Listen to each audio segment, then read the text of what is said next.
Hi, this is Dee at Aloha Astro. We have a full moon and an eclipse in Pisces, September 7th, 2025. Let's take a look at the forecast. Full moon and lunar eclipse in Pisces, Sunday, September 7th, conjunct the North Node in Pisces and opposing the Sun, Mercury, and the South Node in Virgo, challenges you to integrate the spiritual, artistic, or romantic yearnings of the mutable water sign of Pisces with the practical problem-solving and purposeful skills of the mutable earth sign of Virgo. Your emotions will be heightened a bit more than usual because you could be intuiting that the lunar eclipse will bring something hidden or that you are not fully aware of to light, and your intuition is correct. Multiple new opportunities, ideas, or people may suddenly appear, some which may have already been on the periphery, waiting to be noticed, due to the Sun and Mercury squaring Uranus in the mutable air sign of Gemini, and Uranus forming a minor grand trine aspect pattern with Pluto retrograde in Aquarius and Neptune retrograde, the ruling planet of Pisces, in Aries, conjunct Saturn retrograde in Pisces. Meanwhile, the romance potential signaled by this Pisces lunation is enhanced by Mars in the relationship-minded air sign of Libra, forming a sextile aspect with Venus in ardent Leo, while Venus is quincunx to the Moon and the North Node, and sesquisquare to Saturn and Neptune. If you are feeling like a certain relationship or a long-cherished secret dream of yours is karmic or destined in nature, and could bring shared happiness and growth or greater abundance into your life, the Moon, North Node, Saturn, and Neptune trine to Jupiter in Cancer, while Jupiter is sextile to the Sun, Mercury, and South Node in Virgo, are nodding in the affirmative and nudging you to express your desire or demonstrate your talents. Any artistic activity or spiritual seeking can be rewarding now, so invite the muses, your guides, angels, and ancestors to communicate with you or through you. The shadow to be faced at this full moon and eclipse is being generated by Chiron retrograde in Aries, forming a T-square aspect pattern with Mars and Jupiter in relating and sharing signs, and a square aspect with Pluto, a planet of power, control, and boundaries, in Aquarius, a sign of freedom and individuality. You may be afraid of going deeper in love or pursuing any desire you might have, due to pain from past failures or loss, a fear of losing control or freedom, or of taking on more growth or goodness than you can handle. What? Scared of good things like more love or money? With a Pisces Virgo energy emphasis now, feelings of guilt or inadequacy can certainly block your way to genuine joy. Pull those weeds out by their roots. Take the time to be still and observe where your heart leans before you let your mind, or anyone else, make a life-altering decision for you. The path of least resistance right now lies in the proper rule-following methodology of the South Node, Sun, and Mercury in Virgo, while the path of spiritual and emotional enlightenment, lessons, learning, and loving can be found in the North Node, Moon, and Saturn in Pisces. Break your habits, peel off the mask, let go of your limiting arguments. When you choose what makes your soul sing, the Virgo planets will work with you and the Pisces planets they oppose to line up the who, what, when, why, where, and how of living your Pisces yearnings and ideals out loud in real life. So let's take a look at the sky. One of the things I did not mention, if you scroll back through my site and look for yesterday's post, you will see that I do mention this Thor's hammer in there. I'd already taken up so much space with so many words that I passed over that one particular pattern, but it brings kind of an inescapable energy that is kind of a blessing and a curse, something that is difficult to avoid or get rid of. And when you focus your energy upon the planets that are at the tip of that triangle made by those black dotted lines there, and tune into Mercury, the Sun, the South Node in Virgo, opposing the Moon, and basically this is directing, the Thor's hammer is directing your attention to what your true path and purpose is. And probably you're going to go into some resistance because of the Thor's hammer. Just as Thor wasn't all too pleased with his hammer. That was a wonderful tool and a weapon, but also he could not get rid of it, and it was very often a curse to him as well. A Thor's hammer energy pattern can draw critical energy, criticism, being very closely examined or judged by others for whatever it is that you are thinking or doing.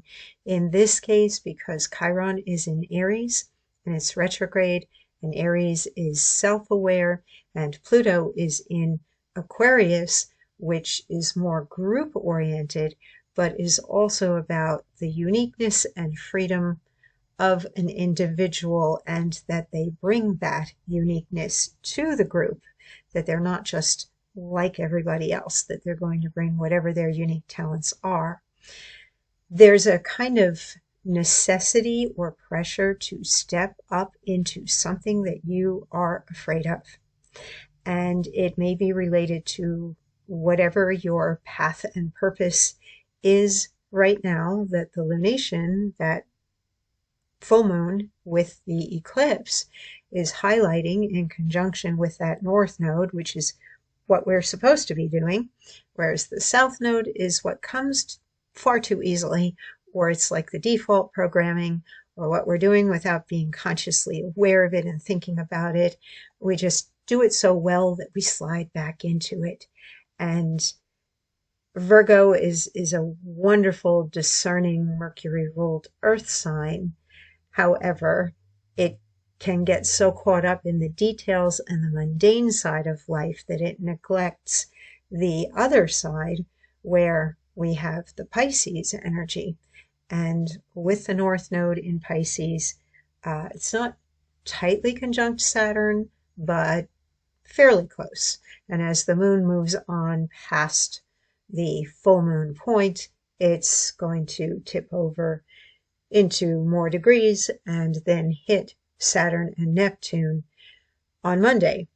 Actually, late night, Sunday probably, when it's hitting them, and then you'd be feeling that conjunction with Saturn and Neptune being activated come the morning after Monday, and this minor grand trine will wake up. And that is when some of the dust settles from the full moon and the lunation, and you may have greater clarity about what it is that you want to do, who you want to do it with, where do you want to go. Whatever your plans might be, you will be better able to be making them.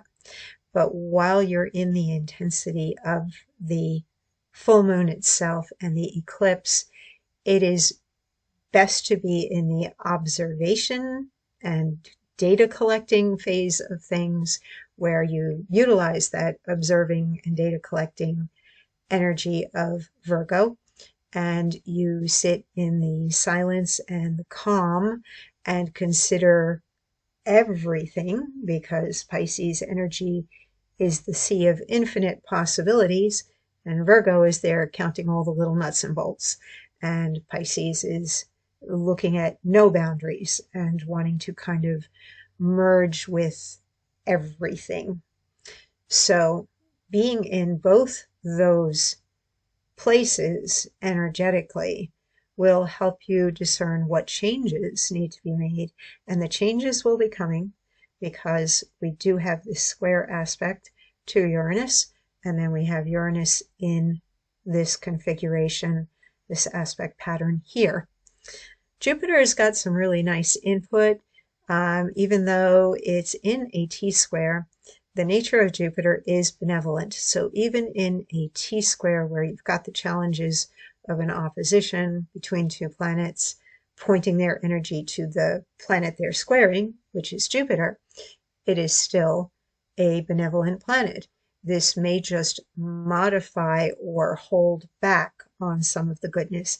And in this case, it may be you thinking, oh, like, how could that person possibly want to hire me? Or how could that person possibly love me? Or how could I ever be enough or have enough? There can be a real hesitancy to stepping up and going big, because Jupiter is almost always about growing and going big. And Aries is about the self, and Libra is about the other. Mars is about action. Chiron is going to look at your make you look at your needs and look at where you may be carrying past hurt or pain, particularly since that is retrograde. And this is where you may be afraid of overextending if you have overextended in the past and it hasn't gone well for you. But that was then, and this is now. And just the fact that the planets are always in motion, they're never going to be in the same configuration with each other as they were, let's say, the last time Jupiter was in Cancer for you and you made a choice to grow and maybe it didn't work out. And now here's Jupiter in Cancer again. And yes, you've got a T-square reminding you that, oh, ouch, I went all in on that relationship and look, it ended so badly. Or I gave my all to that employer and they never appreciated me and gave me the raises that I thought I would get. Well, some of the discernment of Virgo is meant to be kind of knocking on the fantasy or the illusion that you might be holding in Pisces as well. What is really true? What is really true in the past and within you now? And then we've got this energy here with the moon to Venus, and we've got some kind of subliminal energy with the sesqui-squares and the semi-squares, those black dotted lines, that is creating a lot of undercurrent and a lot of just picking up the vibes and sending out the telepathic communication. And the thing is, you might want somebody to really hear you, with Mercury and the Sun here connecting with Chiron and Pluto, and with Venus connecting with Saturn and Neptune. But maybe they're not as tuned in as you would hope or desire. Maybe you should use your words and take the chance. And it is a risk or a chance, because we do have Mercury, the planet of communication, squaring Uranus in a dual sign, and it's retrograde now. So if you take that risk or chance with that Uranian risk-taking energy and you just try and see what happens, it may go well or it may not. You won't know unless you try. And the sextile that Mercury and the Sun are making to Jupiter, while Jupiter is making that trine to the moon, Jupiter is telling you that despite whatever may have happened in the past, despite whatever negative stuff your imagination can conjure up right now, and all the rational, logical Virgo can be very persnickety about things like, oh, but the negging that can come out of that combination in the square to Uranus and the opposition to the moon, it's going to bring out some of the worst qualities of Virgo. Oh, I can't do that because I don't have the right tools yet, or I can't do that because, I don't have enough experience yet, or they're not going to like this. You can definitely talk yourself out of a lot of stuff at this lunation if you lean too heavily into the shadow side of the Sun and Mercury and the South Node in Virgo. And if it is an old past pattern of yours where you literally defeat yourself or you undermine yourself, this lunation will make you aware of it. You will suddenly catch yourself and be like, whoa, wait a minute. Am I going to get what I want if that's the way I'm thinking and talking? Maybe I should replace that thought with something else, or think about presenting myself in a different way so that I can get the effect that I actually desire. So Jupiter is pushing for the growth and following your heart, trusting in your feelings, not what maybe, the rest of the group is telling you or what you think you should do because you want to be all proper and you don't want to be rejected. You know, what can I say? That's up to you. That's a personal decision. But Venus and Mars, which are two desire planets, Mars goes after things, and it can be a very strong sexual desire planet, as well as the action and pursuit of anything where you're aiming for a victory. And Venus, pleasure, desire, affection, familiarity, comfort, indulgence, appreciation of the good things in life and the beauty. Leo is warm and creative and bold and courageous. And Libra seeks the balance, the harmony, the compromise, but it's also a strategizing air sign that is going to think about the best way to get what they want while seeming to also keep the other feeling as if they're getting what they want. Not that it's deliberate manipulation, but there's usually an aim for the win-win. And there's definitely a leaning toward it's more fun together than it is apart. And Venus in Leo wants the fun. So this one sextile and the one with Venus and Mars, and the sextile with Mercury and the Sun and Jupiter, well, go for what feels good. Go for what makes you happy. Listen to what your heart is telling you. Even listen to what your body is telling you. This is pretty body-centric as well. And that is one thing that Virgo is pretty good at, because Virgo does rule the 6th house of health, exercise, diet, nutrition, your daily habits, dharmic work, service-related work, how you use your body, how you take care of your body. And with that physicality of Virgo, as well as the physicality of Mars, interacting with the two benevolent planets, Venus and Jupiter, if you can't make up your mind and you're not sure about your heart for sure, especially if you're not comfortable with having it being opened up, and this is an excellent time for working on that, opening up the heart and trusting that that's going to be the right choice to open up your heart, then tune into your body and listen to what your body is telling you. And actually, the mind is probably one of the last things to listen to, because it's going to argue with you. We've got mutable energy going on in here with squares and oppositions. And the mutable energy squaring and opposing, you can keep coming up with more and more rationalizations and reasons why you can't be happy, why you can't do what you want, why things won't work out. You are meant to go into the Pisces realm of alignment with your divinity and the all that is, and knowing that you can have what you want. Envisioning it, believing, but following up as well with the commitment and the work, because Saturn is also vibrating in there, being pinged by that lunation. Not a tight conjunction, but the moon moves right off that north node and hits Saturn right afterwards. And then Neptune in Aries. Like, are you going to step into the alignment with your true spirit and nature, or go be a little puppet?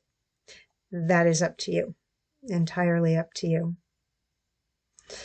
All right, let's take a look at the Sabian symbol and see what that has to say. So we round up to 16 degrees of Pisces, In the quiet of his study, a creative individual experiences a flow of inspiration. Keynote: reliance upon one's inner source of inspiration or guidance. In this last scene of the great ritual of cyclic existence, we are dealing with various aspects of the process that enables man to confirm, formulate, and perpetuate the original creative impulse which has become self-actualized in a myriad of ways throughout the cycle, short or long as the cycle may be. This first symbol strikes the keynote of truly significant creative processes. Their source is above, beyond, but also around the individual creator. The inspiration, original and individual though it may be, is given a form which is conditioned by the cultural, social, and religious background of the creative person. In a sense, every genius merely records an answer to the needs of his time. The hands that write, play an instrument, or mold plastic material are his own. The urge or drive back of the flow of inspiration has arisen in the vast collective mind of man. This is the first of the 70th series of 5 symbols. The individual aspect of the creative process is emphasized, as is the individual's need for concentration and at least inner quiet. He must have faith in his own subjective strength.